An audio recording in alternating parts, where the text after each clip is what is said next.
Allez, bonjour à tous, on est parti pour une analyse du BTC. Donc on va se concentrer que sur lui, vu qu'il est clairement plus bull que Ether. Enfin plus bull, je me comprends quoi. Il est en train de surperformer Ethereum. Donc des fois on a les ALT qui suivent Ethereum, mais pour le moment les ALT suivent BTC. Donc c'est lui le king actuellement. Donc on va faire une analyse, on va se concentrer que sur lui. Alors, BTC, donc si vous avez vu mon scénario il y a 2 jours, la vidéo est toujours consultable, je vous disais que j'étais clairement bull, on était sur des creux de plus en plus haut, et on est pour le moment sur des creux de plus en plus haut, et j'étais clairement bullish. Maintenant, je vous avais clairement dit c'est un scénario, et moi j'ai mon scénario en tête, donc qui était la cassure de Strange Isle et une continuation haussière, etc. Mais pour rentrer en position, je me base clairement sur des données techniques. Et je vous avais dit, on va aller regarder la vidéo, elle est toujours consultable, moi ici, alors j'étais en daily, j'avais dit, moi ici, jamais je rentre, jamais je rentre. Pourquoi?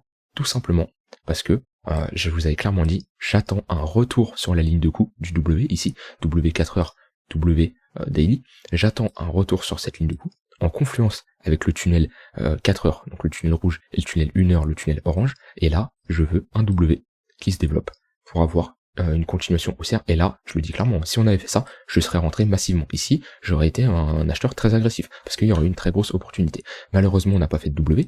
Quand je dis un W, c'est pas un gros W comme ça, hein. Un petit W comme on a fait là, même un W comme on a fait là, ça me suffit pour rentrer. Malheureusement, on a juste fait un rebond, on a fait notre deuxième baisse, mais on a clairement cassé. Donc, je ne suis pas rentré parce que mes conditions n'étaient pas là. Et actuellement, la charte est assez bearish. Pourquoi elle est assez bearish? Parce qu'on a pris la liquidité et on s'est retourné. Et ça, c'est quelque chose, je vous le dis assez souvent, quand on est dans un range. Si on est en train de faire un ping-pong, si on sort de ce range, on mèche et on réintègre et on clôture bearish, donc dans le rouge, c'est clairement pour une poursuite baissière. Et si à l'inverse, en bas, on dévie, on prend la liquidité et on clôture dans le vert, c'est pour avoir une remontée, et on le voit, par exemple, on a un exemple ici, tac, on est venu prendre la liquidité, donc qu'est-ce que ça veut dire prendre la liquidité? On a ici déjà des shorters qui ont été piégés, donc ça c'est pas prendre la liquidité, hein, c'est pousser à la vente des personnes pour les piéger, donc on a des shorters qui ont été piégés, puisqu'ils ont pensé une cassure et ils ont short massivement, et on a pris la liquidité des longues. Donc les longues, on a clôturé leur position. Et quand on a une clôture de position, on a une vente forcée au marché. Là, c'est clôture de position longue, c'est une vente forcée au marché.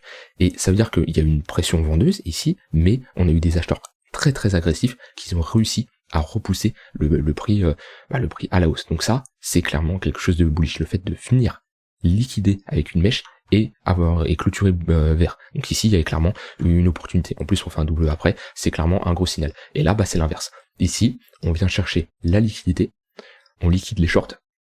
On liquide les shorts et on le voit, si je vais sur Coin Analyse, on voit que là, hop, ici, on voit qu'on a de la liquidation short ici et ici. Donc là, il y avait clairement une opportunité. Il y avait clairement un signe qui nous disait, ok, on liquide pas mal de shorts, et c'est normal, hein, c'est normal. C'est pas une raison pour rentrer, le fait de liquider des shorts, mais ce qui était intéressant, c'est qu'on a méché et on a clôturé une bougie H4 dans le rouge. Donc ça, pareil, comme là, c'est un signal qui nous disait, attention, on prend la liquidité et on se retourne. Sachant que prendre la liquidité des shorters, c'est tout simplement des rachats au marché, c'est censé être quelque chose de bullish qui nous fait un squeeze, hein, tout simplement. On part parce qu'on a on a plein de liquidations, donc on a plein de rachats au marché et on vient squeezer tous les shorters. Malheureusement, on a eu des vendeurs très agressifs qui ont repoussé le prix à la baisse. Donc là, pareil, à la clôture de cette bougie, attendez bien sûr les clôtures, à la clôture de cette bougie, on avait un signal qui nous disait, ok, ça pue. Une vraie cassure de range, c'est une vraie bougie où on va venir clôturer clairement au-dessus. Et après on pourra jouer en pullback. Et c'est pour ça que je vous ai dit qu'on était en daily ici. C'était, alors je me rappelle plus si c'était cette bougie là ou cette bougie là, mais je vous avais clairement dit, attention, moi ce que j'attends, c'est un retour sur cette ligne de coup. Ici. Et si on nous fait un W, et ben là je rentrerai. Du coup clairement, je ne suis pas rentré parce qu'il y avait pas d'opportunité. Alors là quand je parle de rentrer, c'est sur du swing trading. On est sur du 4 heures, 1 heure. Voilà, c'était vraiment de rentrer. Et là il n'y a pas d'opportunité. Et on casse ce niveau-là. Actuellement, on est en train de casser à l'heure de cette vidéo le précédent creux. Et là clairement, la tendance c'est bearish. C'est bearish parce qu'on est en train d'avaler les creux. On a dans une tendance haussière, on n'a aucune raison de revenir chasser les creux. Tout simplement parce que les baleines, les grosses institutions, eux, ils maintiennent leurs creux. Ils maintiennent leurs creux parce que leurs ordres sont ici, ici et ici, et ils ont aucun intérêt d'avoir des ordres en négatif. Et si on vient chercher leurs creux, ça veut dire qu'ils ont pris le profit là. Ils ont pris le profit là, ici. là où tout le monde a FOMO long en se disant ok c'est la cassure du range, ils ont pris profit là, et du coup ils ont plus de position ici, et on peut tranquillement le casser. Donc là, ce qu'on fait, c'est clairement c'est bearish, c'est bearish. Est-ce que c'est une raison de short? Non. Là, on avait une opportunité de short, ok. Maintenant, ici, il y a clairement pas d'opportunité de short. On est en plus au milieu de range. Ok, on a cassé le poke, donc le point of control, c'est là où il y a le plus de développement de prix. On est en dessous. Maintenant, moi, je vous cache pas que pour de l'intraday, donc sur du 15 minutes, il y a des opportunités avec ce tunnel 15 minutes. À chaque fois qu'on va revenir dedans, si on commence à avoir des divergences baissières, voilà, des M ou autres, il y aura des opportunités à prendre. Maintenant, on est plus sur du day trading, donc voilà, c'est pas pour n'importe qui, faut avoir un setup qui tourne, faut avoir des conditions, mais pour le moment, on retourne à l'intérieur du range. Donc sur du 1 heure, 4 heures, on va être bearish. Maintenant, on retourne dans un range, donc la tendance reste neutre, mais le fait de casser les prix sans creux, attention, on peut clairement se retourner et avoir une continuation baissière. Maintenant, à moins qu'on ait une grosse news, c'est vrai qu'il y a les news de Binance en ce moment, on est plus sur des rumeurs, mais bon, ça pue un peu. Il y a peu de chances qu'on fasse ça, parce que pareil, dans un marché, on va toujours retracer. Donc on va peut-être faire ça. Voilà, comme là, on voit qu'on retrace. On retrace. Et souvent, ça se fait dans la zone de rechargement. Voilà, ici, hop. On vient chercher les 0,118. Tac. Ensuite, ici. On n'est pas cherché ici. On n'est pas venu chercher les 0,118. Ici, hop, on est venu chercher les 0,118. Donc voilà, c'est quelque chose d'assez classique. Donc là, on pourrait avoir nos zones de rechargement, venir buter sur les 0,118 ou les 0,382 qui sont en confluence avec les tunnels. Hop, avoir une poursuite baissière. Ici, on a un nouveau fib qui peut se mettre. On pourrait rebondir au 0,118 et voilà comment une tendance baissière se met. Les shorters maintiennent leur sommet, puisque c'est là ils ont leurs ordres de vente, et si on vient prendre la liquidité, et s'ils décident de sortir en position ici, on pourra casser leur précédent sommet. Maintenant, clairement, là on n'a aucune condition d'achat. Là, pour moi, pour vraiment avoir une condition d'achat, ça serait de assez rapidement structurer quelque chose de boule, de repartir en tendance en tendance haussière sur vraiment du court terme, que le tunnel H1 il repasse au-dessus du tunnel H4, et encore j'attendrai vraiment un plus gros développement de prix, parce que clairement, je vous l'ai dit, et en plus vous regardez ma vidéo il y a 2-3 jours, je vous ai clairement dit, il y a une opportunité à jouer. Mon scénario long terme, que je vous dis, pour moi, on peut faire un rebond au-dessus des 28 000 $ facilement. Il peut se faire dans les 2-3 prochains mois encore, on est sur du long terme, mais là sur du moyen terme, je vous ai clairement dit, ne FOMO pas, moi je suis pas acheteur ici, attendez un retour sur cette ligne de coup avec un développement de prix, parce que les lignes de coup sont très souvent retestées et on a des acheteurs qui doivent être agressifs. Ici, on a presque méché dessus, mais voilà, on l'a presque méché dessus, mais globalement on n'a pas poussé le prix en dessous de ce W. Ici, on a été chercher une autre ligne de coup de ce W et on voit qu'on a eu un rejet, et moi c'est ce que je voulais, c'est vraiment avoir un intérêt où les acheteurs se remontrent assez puissants. Et pareil, si on n'a pas de W et le cours il repart, si on a à minima un ravalement haussier ou autre, c'est-à-dire qu'on ravale au moins 50% de cette descente voilà, où on a vraiment une pattern qui me dit on a des acheteurs qui sont là. Moi, c'est vraiment ce que j'attendais. Et malheureusement, on les a pas eu. Donc maintenant, on a liquidé les shorts et maintenant on peut s'attaquer à la liquidation des longs. Donc sous ces creux, il y a des stop loss à venir chercher.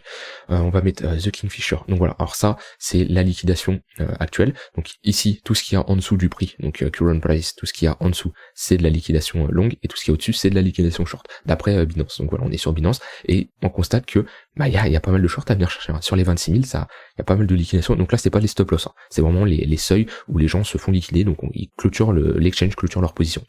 Il y a de la liquidation longue, mais il y a pas mal de liquidation short aussi. Donc on voit, comparé à une charte que j'avais partagée il y a quelques jours, il y a massivement, énormément de liquidation short. On en a liquidé pas mal entre temps. Donc là, c'est assez neutre au niveau des liquidations. Je vais regarder Bybit.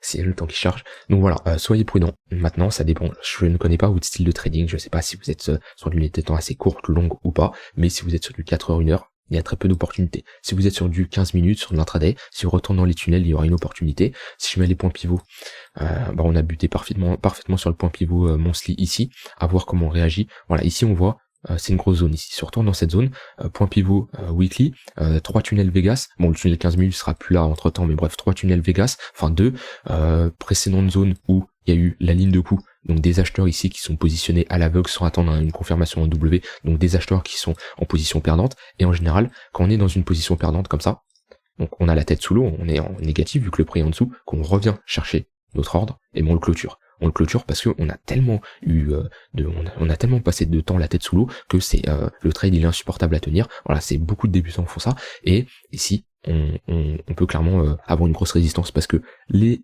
acheteurs qui sortent de position sur ce niveau-là, et ben c'est une vente au marché, hein, quand vous prenez profit ou quand votre stop loss se fait chasser d'une position longue, c'est une vente au marché. C'est une vente au marché, pardon. Et du coup, c'est bearish parce que du coup, on vend au marché. Alors, qu'est-ce qu'on a avec Bybit? Pas mal de liquidation également short. C'est un peu le même système que Binance. C'est exactement la même chose, j'ai l'impression.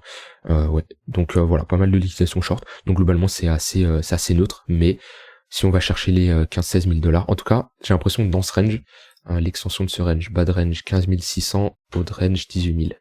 15 600, 18 000, à 18 000, il y a de la liquidation, et à 15 600 également. Donc globalement, il n'y a pas trop de liquidation à l'intérieur du range, mais sur les extrémités, il y en a. Et après, on aura des bornes beaucoup plus hautes. Voilà, j'ai terminé avec cette vidéo.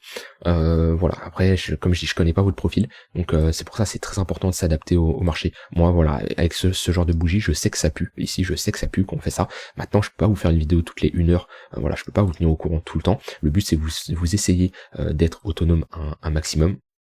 Mais voilà, pour moi, il n'y a pas trop d'opportunités pour le moment. Sur du 4 heures, sur du 1 heure, sur du daily aussi, on est en train de ravaler. Alors pour le moment, on n'a pas cassé ce niveau-là, qui est vraiment un niveau important en daily. Mais voilà, j'ai terminé avec cette vidéo.